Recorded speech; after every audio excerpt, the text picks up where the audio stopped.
Ju Yin, a distant and aloof girl who had been abandoned since childhood, was being mistreated by her aunt. It was just another day in their household. Her aunt scolded her for not bringing any money home, but Ju Yin remained calm and expressionless, her heart frozen with indifference.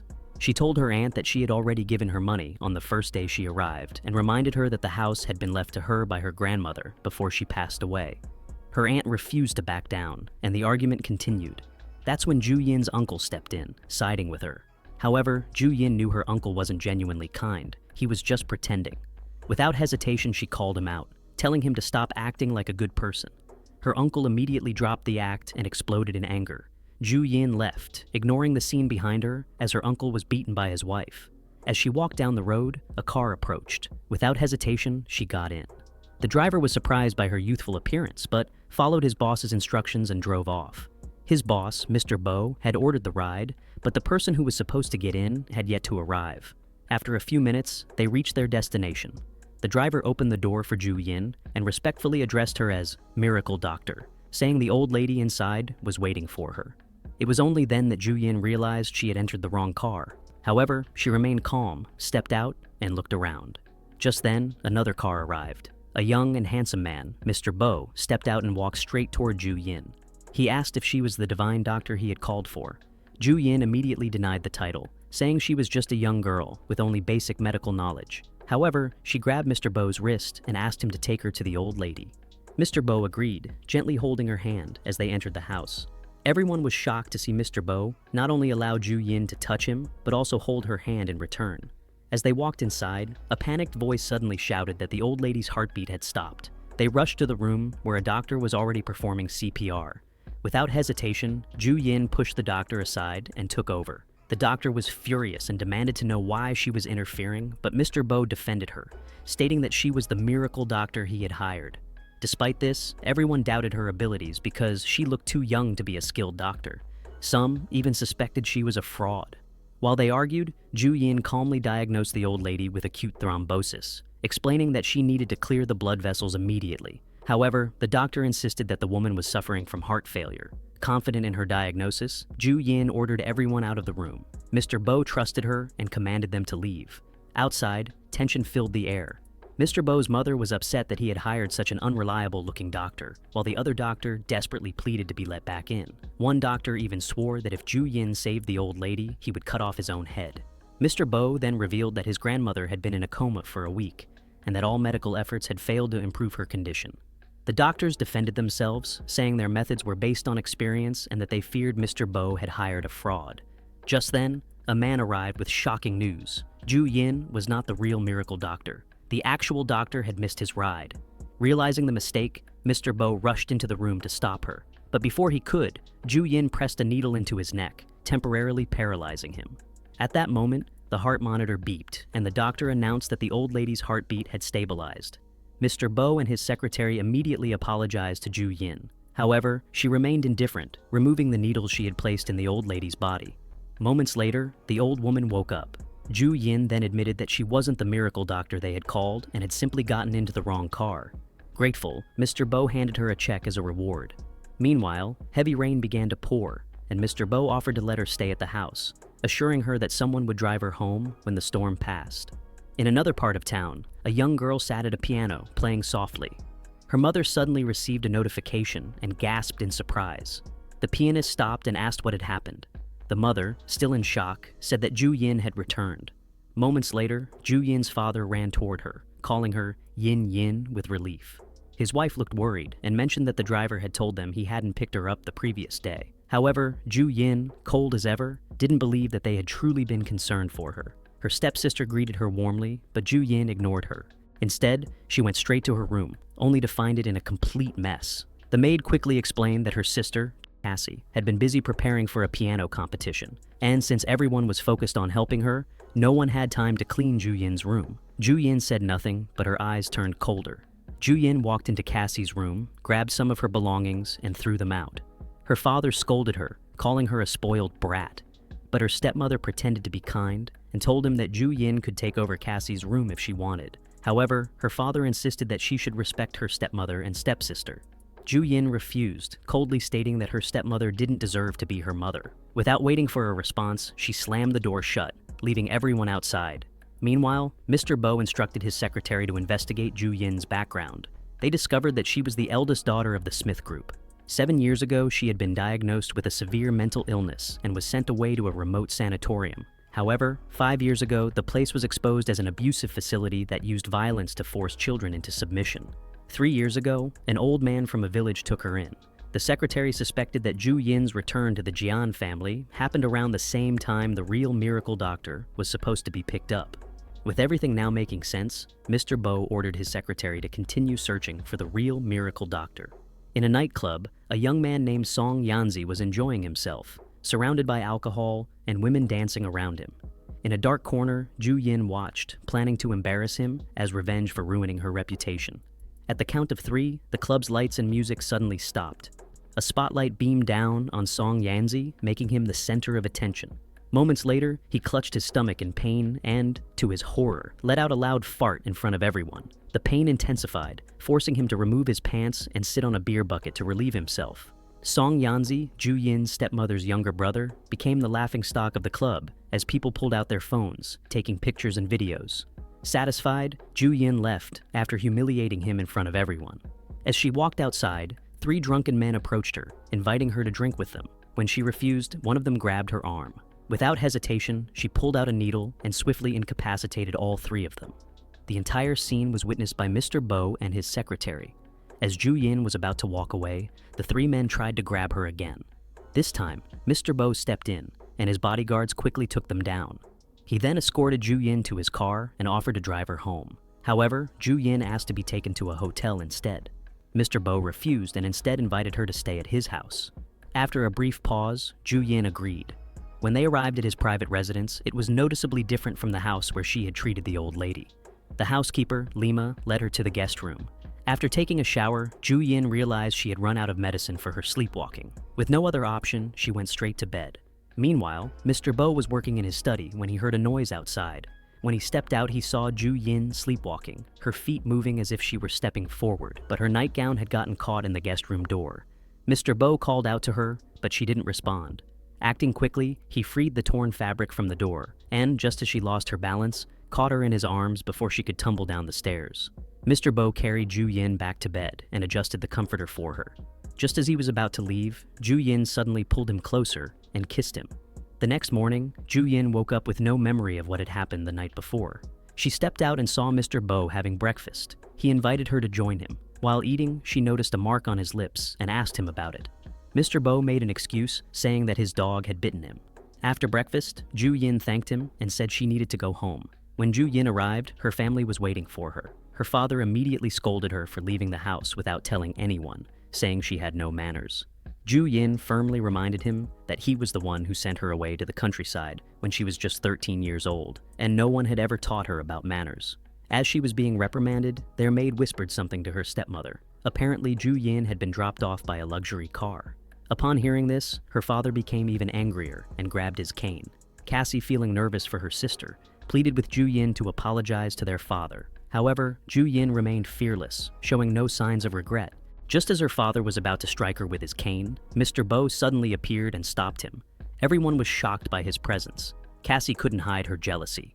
Seeing a man with such power and presence defending Ju Yin made her uneasy. Their father, suspicious, asked who he was. Mr. Bo introduced himself as Bo Xian of the Bo Group.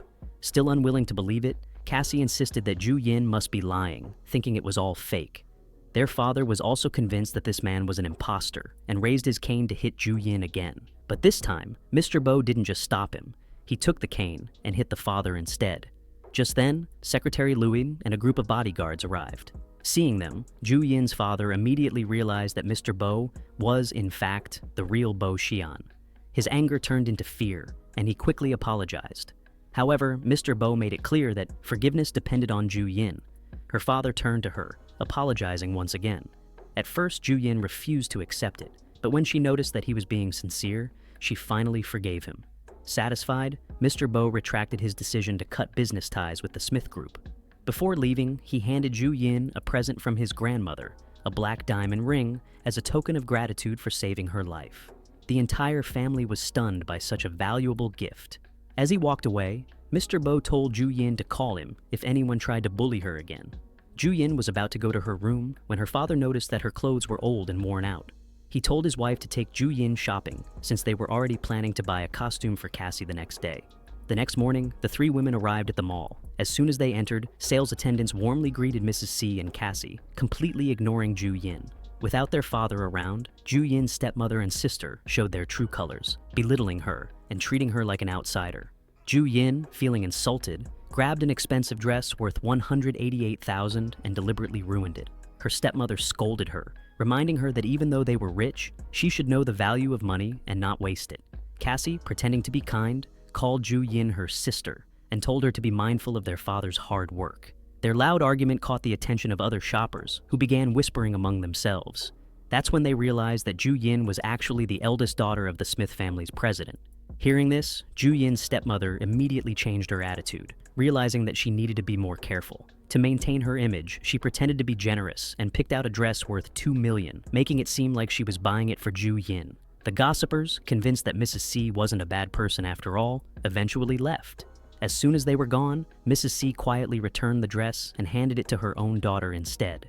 Then, she turned to Ju Yin and coldly told her to go to the sales section of the store.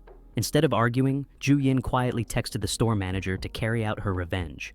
Meanwhile, Cassie stepped out of the fitting room, wearing the dress worth $2 million. Just as they were about to pay, a man suddenly arrived and stopped them. He informed them that the dress had already been purchased by someone else. Mrs. Smith immediately protested, but the man explained that the owner would only give up the dress if they were willing to pay $3 million for it. Cassie really wanted the dress, but her mother refused, knowing that her husband would be furious if they spent that much. Left with no choice, Cassie gave up on buying it. However, just as she handed the dress over, the man deliberately ruined it right in front of them. Furious, Cassie stormed out of the store, with her mother rushing after her. The man then walked over to Ju Yin and respectfully called her boss before handing her the dress she had requested to be packed. He apologized for what happened, but Ju Yin showed no mercy. She deducted half of his yearly bonus and immediately fired all the shop assistants as punishment. Back at the Smith family mansion, Cassie continued to whine about the dress, and her parents comforted her. When Ju Yin arrived home, her father called her over, asking her to console her sister. But Ju Yin didn't care. She ignored them and went straight to her room. On her way up, she received a WeChat friend request for Mr. Bo. Without hesitation, she rejected it. When Mr. Bo saw the rejection, he simply smirked. His friend, shocked, couldn't believe that someone had actually turned down his request. A little while later, Ju Yin came downstairs wearing her new clothes. The maids couldn't help but compliment her, saying she looked stunning and even had a better figure than Cassie. Hearing this, Cassie felt insecure. She immediately stopped Ju Yin and demanded to know where she was going. However, Ju Yin had no patience for her nonsense. Enraged, Cassie attempted to slap her, but Ju Yin blocked it and slapped her back instead. An elderly maid quickly intervened, telling Ju Yin to apologize to her sister, but Ju Yin refused, scolding the maid instead. "Who are you to tell me what to do? You're just a maid, yet you dare to instruct your master," she snapped. The old maid, frightened, immediately apologized. Just then, Ju Yin received a message that her motorcycle was waiting for her outside. Without another word, she left the house. Ju Yin rode her big bike through the city streets. As she stopped at a red light, a luxury car pulled up beside her. Inside the car were Mr. Bo, his friend, and his secretary, Mr. Lei. Ho Bin noticed Ju Yin on the bike and immediately told Mr. Bo. Curious, Mr. Bo rolled down the window and called out to her. "Why did you reject my friend request?" he asked. Ju Yin didn't even glance his way. As soon as the light turned green, she sped off. Mr. Bo's friend, now intrigued by Ju Yin, urged Mr. Lei to chase after her. He had a strange feeling that Ju Yin might be related to his aunt. They tried to follow her, but in the end, they lost sight of her. Mr. Bo's friend was clearly disappointed. Ju Yin arrived in front of a casino, where she spotted Song Yan, her stepmother's brother, arriving with a woman. She watched as he entered the casino and placed a massive bet. Without hesitation, Ju Yin stepped inside and began live streaming his gambling session. Viewers were shocked at the enormous amounts of money he was betting. Someone in the chat quickly reported it to the authorities. Moments later, the casino alarm blared, throwing everyone into a panic. The gamblers, realizing the police were on their way, turned their anger on Song Yan. He had assured them the place was safe, but now they were about to get caught. Furious, they beat him up. The police arrived soon after and arrested everyone. Ju Yin watched the entire scene unfold, unaware that Mr. Bo was standing right behind her. Back at the Smith family house, the president and his wife were in distress over the trouble their only male brother, Song Yan, had gotten into. Ju Yin returned home, and her father immediately questioned where she had been. Ignoring him, she went upstairs. A few minutes later, loud noises came from the attic. The couple rushed up and were shocked to find Ju Yin furiously throwing things around. Her father scolded her, but she grabbed his arm and kicked her stepmother aside. The security guards arrived, but none of them dared to stop her. She then turned to them and commanded, "Find me the brown box my mother left here. You have 3 minutes." The guards hesitated. "Miss, it will be difficult to find it in just 3 minutes." Ju Yin's expression darkened. Without warning, she began smashing her father's antique collection. Panicked, the president had no choice but to order the guards to search for the box. They immediately turned the attic upside down and, within minutes, found the brown box Ju Yin had been looking for. Ju Yin stepped outside and started a fire in the garden, her stepmother's most treasured place. Everyone panicked, and her stepmother was horrified. She immediately thought Ju Yin had returned to take revenge for what had happened to her 7 years ago. Meanwhile, Ju Yin left the house and went to the riverside. Sitting by the water, she opened the box she had taken earlier. Inside, she found her mother's belongings. As she carefully examined them, she was too lost in thought to notice someone approaching. Mr. Bo had arrived. He had spotted her parked motorcycle nearby and decided to look for her. He walked over and casually mentioned that his friend had suspicions about her identity. He then asked for her personal information. Instead of answering, Ju Yin quickly asked for the name of his friend's aunt. "It's Catherine," Mr. Bo replied. After hearing the name, the two agreed to set up a meeting with Ho Bin. Before leaving, Mr. Bo told Ju Yin to go home since it was getting late. However, she told him she had run away from home. Seeing this, Mr. Bo offered her a place to stay, even suggesting that she could have half of his house. Ju Yin agreed without hesitation. That night, at Mr. Bo's house, he knocked on Ju Yin's door and handed her a glass of warm milk. She accepted it and thanked him, calling him Uncle. Mr. Bo sat beside her on the bed and looked into her eyes. "Call me brother instead," he said. Ju Yin smirked and shook her head. "No, Uncle suits you better." To break the awkward moment, she quickly took a sip of the milk. Mr. Bo then noticed that her hair was still wet. He offered to blow dry it for her, knowing she wouldn't be able to sleep otherwise. After drying her hair, he left her room so she could rest. The next morning, Mr. Bo's friend, Ho Bin, arrived. As soon as he saw Ju Yin, he rushed toward her, excitedly introducing himself. They decided to take a DNA test to confirm if they were related. When the results came in, the doctor announced that they were indeed blood relatives. Ho Bin was overjoyed. His instincts had been right all along. Excited, he immediately invited Ju Yin to return home with him, so she could meet their grandfather and uncle. However, Ju Yin remained expressionless, scrolling through her phone as if she didn't care. Mr. Bo, who overheard their conversation, suddenly intervened. He strongly opposed Ho Bin taking her home and came up with countless excuses to stop him. Before an argument could break out, Ju Yin calmly interrupted. "Tell our family first," she told Ho Bin. "Then I'll come to meet them." However, she made one thing clear. She would continue living at Mr. Bo's house for now. Hearing this, Mr. Bo smiled in satisfaction. To lighten the mood, he invited Ju Yin to dinner, leaving Ho Bin standing there, completely ignored. A few days later, Ju Yin was finally ready to meet her grandfather and uncle. Ho Bin was proud. He was the one who had found her. When she arrived, her relatives welcomed her warmly. Her grandfather apologized sincerely for not finding her sooner. He promised that from now on, he would never let her suffer again. He also informed her that she had 2 older brothers. However, due to the confidential nature of their work, they were currently unreachable. "Can you move in tonight?" her grandfather asked.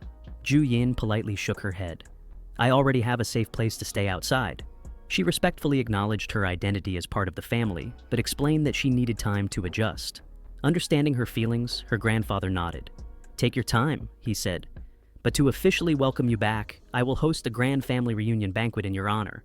Mr. Bo was still waiting outside when Ho Bin escorted Ju Yin out of the building. Before they left, Ho Bin turned to Mr. Bo and gave him a serious warning. "If you have any bad intentions toward Ju Yin, you should stop now," he said. Mr. Bo, however, reassured him. "I'm not playing games. I'm serious about Ju Yin." Hearing this, Ho Bin felt relieved.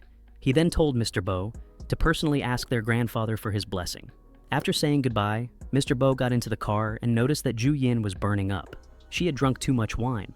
When they arrived home, Ju Yin didn't go to bed. Instead, in her drunken state, she went straight to Mr. Bo's office and used his laptop. Unaware of what she was doing, she accidentally opened the personal website of Mr. N. Mr. Bo saw everything. At that moment, he realized that the mysterious Mr. N, who had been contacting him all along, was actually Ju Yin. The next morning, Ju Yin woke up with a pounding headache. When she checked her phone, she saw that the global defense system had been sent out. She quickly got up, took a shower, and went downstairs. Mr. Bo was already having breakfast when she walked into the dining room. "Did I do anything weird while I was drunk last night?" she asked cautiously. Mr. Bo looked at her and smirked. "You just confirmed that you're the famous Mr. N," he said. "I'm amazed. Not only are you good at medicine, but you're also a tech genius." Ju Yin didn't respond and simply sipped her tea. She then told him she planned to attend the Grand Theater to watch her brother Ho Bin's performance. When Ju Yin arrived at the theater, where Ho Bin was going to play the piano, an usher guided her to a seat in the back. Ho Bin, however, insisted that she sit in the front row since the show was about to start. As she was leaving the dressing room, she unexpectedly ran into the Smith family in the hallway. Her father coldly asked, "How did you even get in here?" Ju Yin didn't bother answering. Before leaving, the Smith family warned her not to cause any trouble that could affect Cassie's performance. Ju Yin ignored them. Just before the competition started, one of the participants discovered that their piano was broken. Ju Yin immediately offered to fix it. She adjusted the tuning, and soon, the piano was as good as new. Everyone was amazed by her piano skills. Miss Laura, the president of the Global Piano Association, was especially impressed. She immediately instructed her assistant to approach Ju Yin. "I want her to be my student," Miss Laura said. Ju Yin, however, wasn't so quick to accept. "I'll think about it," she replied. A few minutes later, the competition began. Each participant performed their piece, including Cassie. However, Miss Laura had doubts about the originality of Cassie's composition. Cassie had stolen the manuscript from an attic where Ju Yin's mother's belongings were stored. The entire theater fell into confusion. That's when Ju Yin stood up and spoke. "That manuscript, The Light, was composed 7 years ago," she announced. "It was kept in Villa Number on Yeti." Everyone turned to look at her. Then, she made a shocking revelation. "I am Master Shang Yang." Gasps filled the theater. Cassie refused to believe it. "You're lying!" she shouted. She then accused Miss Laura of bringing in a fake Master Shang Yang to protect her reputation. But Ju Yin had a way to prove the truth. "If you really want to know who the original composer is," she said, "compare the handwriting." An expert from the Ha-Chang City Notary Public arrived with special instruments to analyze the handwriting on the manuscript. The results were clear. Ju Yin was the original composer. Cassie's face turned pale with embarrassment. The entire audience looked at her with disgust. Humiliated, Cassie was officially banned from the Piano Association. Ju Yin's father confronted her angrily. "You humiliated your sister and ruined her future," he accused. But Ju Yin said nothing. She simply turned and walked away. The audience in the theater murmured among themselves, questioning how a father could raise a daughter who dared to plagiarize. Meanwhile, Ho Bin was still in shock. The legendary Master Shang Yang, the one who had once rejected his song request, was his own sister, Ju Yin. "I'll make 2 songs for you," she promised. Ho Bin offered to drive her home, but she declined. "Mr. Bo will pick me up," she said. In the car, Mr. Bo was amazed. Ju Yin wasn't just a miracle doctor and a hacker. Now she was a genius pianist and composer too. "You still haven't seen all my talents," Ju Yin teased. "You'll find out more in time." She looked exhausted, and Mr. Bo told her to rest. Feeling drowsy, she grabbed his arm and fell asleep against him. But as she slept, she had a nightmare about her past. Mr. Bo gently woke her up and comforted her. Later that night, her father called her. "Talk to Miss Laura and put in a good word for Cassie," he demanded. Ju Yin hung up without a word. Meanwhile, Cassie was furious. The entire school already knew about her humiliation. She was determined to get revenge. "I'll expose Ju Yin for seducing men," she declared, but her mother stopped her. Now is not the right time. The next morning, Mr. Bo prepared a special surprise for Ju Yin, an antique piano from the Heroku period, worth $22.54 million at auction. When he asked her to play, Ju Yin smirked. "My appearance fee is expensive," she joked. Mr. Bo grinned. "Don't worry, I can afford it." Ju Yin sat at the piano and played, her fingers gliding effortlessly over the keys. As he watched her, Mr. Bo fell even more in love. Outside the house, Ho Bin was unloading a gift for Ju Yin when he heard the sound of the piano. Mr. Bo already got her one, he realized. After the performance, Mr. Bo led Ju Yin to a vault filled with property certificates. "This is your appearance fee," he said. She was stunned. Then he invited her to return with him to their old house for her grandmother's birthday. Teasing her, he added, "You better come with me, or I'll get upset." Ju Yin scoffed and stormed out of the room. As soon as she left, Mr. Bo called his lawyer. "Transfer the property titles to Ju Yin," he instructed. That night, they spent time together, growing closer. Meanwhile, the Smith family's maids were gossiping. "I heard Mr. Bo transferred a lot of property to his fiancée," one whispered. "I bet it's Miss Ju Yin," another added. Cassie overheard their conversation. Furious, she kicked the door. Her jealousy boiled over. "I'll reveal Ju Yin's past to Mr. Bo," she thought. "Once he knows the truth, he'll leave her." Back in Mr. Bo's room, he was still in bed with Ju Yin when his secretary called.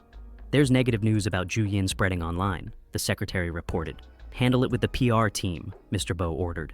Then he checked the internet himself. His expression darkened as he saw the viral video. It was footage of Ju Yin with Song Yanji from years ago. The rumors had returned. Fake news had once claimed that Ju Yin had tried to seduce Song Yanji. When he rejected her, she allegedly stabbed him. They also spread lies that she was mentally ill and had been exiled to the countryside. Back then, Ju Yin had tried to defend herself. She wanted to expose the truth, that Song Yanji had bullied her. Now, Mr. Bo was furious. He threw his phone across the room. The noise woke Ju Yin. When she saw the video, her face fell. Mr. Bo pulled her into his arms and hugged her tightly. "This time, I'll end it myself," Ju Yin said firmly. "After you deal with this," Mr. Bo told her, "you must marry me." Meanwhile, Cassie was already celebrating Ju Yin's downfall. But when she checked the internet again, all the negative news had disappeared. Her smug smile vanished. A few days later, Ju Yin received a call. "Be careful," the voice warned. "Cassie is looking for foreign hackers to dig up dirt on you." Since Mr. Bo's PR team had wiped the local internet clean, Cassie had turned to outside help. Soon Mr. Bo received another report from Mr. Lewis. "The negative news has resurfaced," he said. But Mr. Bo remained calm. "We've already prepared for this," he replied. He then ordered Mr. Lewis to release a public statement. Anyone who dares to touch Ju Yin will be going against the Bo family. The Smith family, especially its president, panicked. Now they had a real problem on their hands. He tried to hide the truth for 5 years, but now everything has been exposed in an instant. He asked Cassie if she was responsible, but she skillfully denied it, pretending to be innocent. He then asked his wife to send Yanji abroad to avoid the spotlight for now. However, his wife lied, saying Yanji had already left the country, when in reality she had hidden him and was plotting against Ju Yin so that Cassie could inherit the company in the future. Meanwhile, Song Yanji was secretly sent to the countryside, where someone drugged him, just like what had happened to Ju Yin before. Mr. Lewis showed Mr. Bo the full video of Song Yanji and Ju Yin, which had been uploaded online. 2 more videos followed. The second video showed doctors cutting Ju Yin's hair and injecting her with drugs to make her delusional.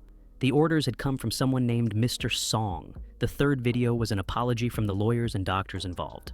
Mr. Bo was furious. He threw his tablet, breaking it. His secretary informed him about the third video, and that it contained an apology from the people responsible. Mr. Bo immediately ordered him to call the police and their legal team to ensure Ju Yin got justice. He also demanded an investigation into the mental hospital where Ju Yin had been admitted. At the Smith family home, they watched the apology video in fear. The president was shocked to learn about his daughter's suffering. It was all his wife's doing. Still, she pretended to be unaware of anything. He tried calling his brother, Yanji, but his phone was turned off. Desperate, he and his wife went to Ju Yin, hoping to convince her to delete the videos in exchange for compensation. But Ju Yin refused. Just then, he received a call informing him that the tax bureau was outside their gate. Realizing they were being investigated for tax evasion, he angrily blamed Ju Yin for everything. However, Ju Yin stood her ground and confronted him about all the mistreatment she had endured. Meanwhile, Mr. Bo found out that Ju Yin had reported the C Group for tax evasion under her real name. His secretary also updated him about the mental hospital investigation. 7 years ago, Mr. Bo had accompanied his grandmother to that hospital for a charity event. While there, he had gone to the rooftop for fresh air and met a short-haired girl. A month later, he returned to visit her, but the hospital staff told him that her family had taken her to a better hospital. That girl was none other than Ju Yin. Mr. Bo finally remembered her and blamed himself for not helping her back then. He rushed home to see Ju Yin. When he arrived, she was sleeping. He lay beside her, and when she woke up, she saw him asleep. She playfully touched his nose, waking him up. He immediately kissed her. Ju Yin noticed his wounded hands and asked him about them, but he didn't answer. Instead, he asked if she had recognized him when she visited her grandmother's old house. She said yes, but explained that she hadn't mentioned it because it was all in the past. Mr. Bo apologized for not helping her back then, but Ju Yin reassured him that she didn't blame him. They kissed. The next morning, the S Group declared bankruptcy, and its president was charged with tax evasion. Meanwhile, Mr. Bo's secretary informed him that the pills Ju Yin was taking were just sleeping pills. He also revealed the results of a DNA test between Ju Yin and her father. It was a 99.99% match. However, Ju Yin carried a rare gene called HG21, inherited only from mothers to daughters. She was one of just 10 million people with this unique genetic trait, though it didn't affect her health. Mr. Bo then asked about Song Yanji's whereabouts, determined to make him pay for his crimes. Ju Yin later received a call warning her that people from Bo's group and the X Alliance were searching for Song Yanji. She told the caller to bring Yanji home so they could catch him. She then rode her motorcycle, but on the way, she stopped at a car accident scene. She helped treat the injured, leaving everyone amazed by her medical knowledge, even though she wasn't a doctor. When she arrived home, Lima, the maid, noticed the bloodstains on her clothes and panicked. Ju Yin explained what had happened and went straight to her room. Shortly after, Mr. Bo arrived home in a hurry. When he learned from Lima that Ju Yin had come back covered in blood, he ran upstairs to check on her himself. He insisted on undressing her to make sure she wasn't hurt. Once he was satisfied that she was fine, he buttoned up his shirt and kissed her. Mr. Bo then asked if she had considered attending his grandmother's birthday at the old house. Ju Yin didn't want to go empty-handed, so he suggested giving his grandmother a painting since she loved art, especially Yai's paintings. After saying this, he left the room. Right away, he called his assistant to buy a Yai painting. However, the painting cost $1 billion, making his secretary nervous. Soon after, Yai's assistant confirmed that the painting would be delivered in 10 minutes. When the time passed with no delivery, the secretary worried that they had been scammed, but Mr. Bo remained calm and smiled. He then revealed that Yai was actually Ju Yin. The secretary was stunned by how talented she was. While they were talking, they received a report that Song Yanji had been found in the suburbs of Beijing. Mr. Bo went there immediately and saw that Yanji was in terrible condition, locked in a cage and looking terrified. Mr. Bo ordered his men to take Yanji to the same mental hospital where Ju Yin had once been admitted. A few days later, it was finally the old lady's birthday. Someone from the Hu family gifted her a Yai sunset painting, but she refused to accept such an expensive gift. Soon after, Mr. Bo arrived with Ju Yin.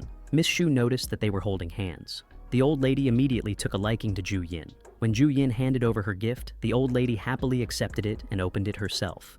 Mr. Bo then introduced Ju Yin as his fiancée, shocking Miss Shu.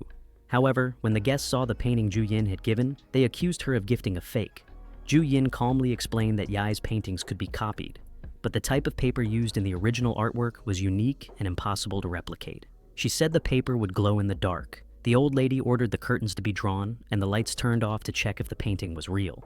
Once the lights were off, everyone saw that the painting Miss Shu had bought was fake. Shocked, Miss Shu insisted that she paid a high price for it and didn't know it was a forgery. As they were discussing, Mr. Bo's parents arrived. His mother then revealed that Miss Shu had deliberately paid someone to copy the sunset painting. Furious, the old lady scolded Miss Shu and told her to apologize to her future daughter-in-law. Miss Shu apologized and left the party. The old lady then made it clear to everyone that there was no arranged marriage agreement between the Shu and Bo families. She announced that Ju Yin was the only fiancé of her grandson. Mr. Bo's parents wanted to meet Ju Yin's family as soon as possible. The next morning, they visited Ju Yin's grandfather. Mr. Bo knelt before him and asked for his blessing to let Ju Yin stay with him. The old man asked to speak privately with his granddaughter. He wanted to be sure she had made the right decision. Ju Yin explained her feelings and convinced him, so he gave them his blessing.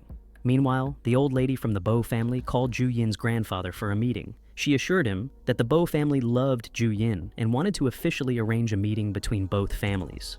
During the meeting, Mr. Bo proved his sincerity by handing over a contract stating that he would give all his property to Ju Yin because, to him, she was the most important person in his life. After receiving her grandfather's blessing, Ju Yin received a message about the AI Research Institute, where her mother used to work. The institute had been destroyed 20 years ago, but the researchers were not killed. They had only inhaled an unknown gas. Ju Yin revealed that her mother went missing after the incident. She then told Mr. Bo that she owned a laboratory to help cure her mother's illness if she ever found her. However, her doctor informed her that the lab was missing a crucial reagent. She later learned that the reagent was in the possession of the master of the new continent. Determined to get it, she planned to travel to Xindezhou. Mr. Bo insisted on going with her, so they went together. When they arrived in Xindezhou, a man picked them up and addressed Ju Yin as boss. The next morning, they went to see the continent master. Everyone who saw Ju Yin seemed shocked and fearful, which she and Mr. Bo noticed. When the continent master arrived and saw Ju Yin, he was visibly stunned because she looked exactly like Mrs. Catherine. He asked about the carnelian bracelet she was wearing, and when Ju Yin said she had received it from her mother, Catherine, he requested that she follow him to see someone. Mr. Bo asked if he could accompany his wife, and the master agreed. They entered a room where a sick woman lay in bed. The continent master showed them an old photo of the woman in her youth, and she looked exactly like Ju Yin. Suspecting that Ju Yin was his long-lost child, they conducted a DNA test. When the results came back, it was confirmed. The continent master was Ju Yin's real father. Overwhelmed with emotion, he gave her the reagent she needed for her laboratory to help cure her mother. After months of running the cure in her lab, Ju Yin's parents recovered and returned to live with her grandfather. Before returning home, they visited Mr. Smith and his wife to take their revenge. The entire family went to the old house and punished them, while Cassie was taken to Shindaju by Ju Yin's father to be punished for her parents' crime. Meanwhile, Ju Yin announced that she was pregnant. Her husband was overjoyed, as were her parents. They rushed home to share the news with her grandfather. Now, the whole family was reunited and lived happily together.